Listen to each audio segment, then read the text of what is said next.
વાંકાનેરના ગોકુળનગર ખાતે રહેણાંક મકાનમાં ધમધમતા જુગારના અખાડા પર પોલીસનો દરોડો, 4 મહિલા સહિત 9 ઝડપાયા. બાબતે પ્રાપ્ત માહિતી મુજબ વાંકાનેર શહેર નજીક રાજકોટ રોડ પર આવેલ ગોકુળનગર વિસ્તારમાં વૃંદાવન સોસાયટી રાધિકા એપાર્ટમેન્ટની બાજુમાં આવેલ જિજ્ઞેશભાઈ કારિયાના રહેણાંક મકાનમાં મકાન માલિક દ્વારા નાલ ઉઘરાવી જુગારનો અખાડો ચલાવવામાં આવતો હોય, જેના આધારે પોલીસે સ્થળ પર દરોડો પાડી જિજ્ઞેશભાઈ હર્ષદભાઈ કારિયા, ભરતભાઈ મેહુલભાઈ જાપડા, આબિદભાઈ હુસેનભાઈ સંધી, ઇનેશભાઈ રણછોડભાઈ માનસુડિયા, વર્ષાબેન દિનેશભાઈ સોમાણી, શિલ્પાબેન કમલેશભાઈ મકવાણા,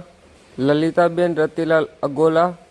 અને ઇન્દુબા ટપુભા જેઠવાને 3 પત્તીનો હાર જીતનો જુગાર રમતા રોકડ રકમ સહિત કુલ રૂપિયા 1,22,800ના મુદ્દામાલ સાથે ઝડપી પાડી તમામ આરોપીઓ વિરુદ્ધ વાંકાનેર સિટી પોલીસ મથકમાં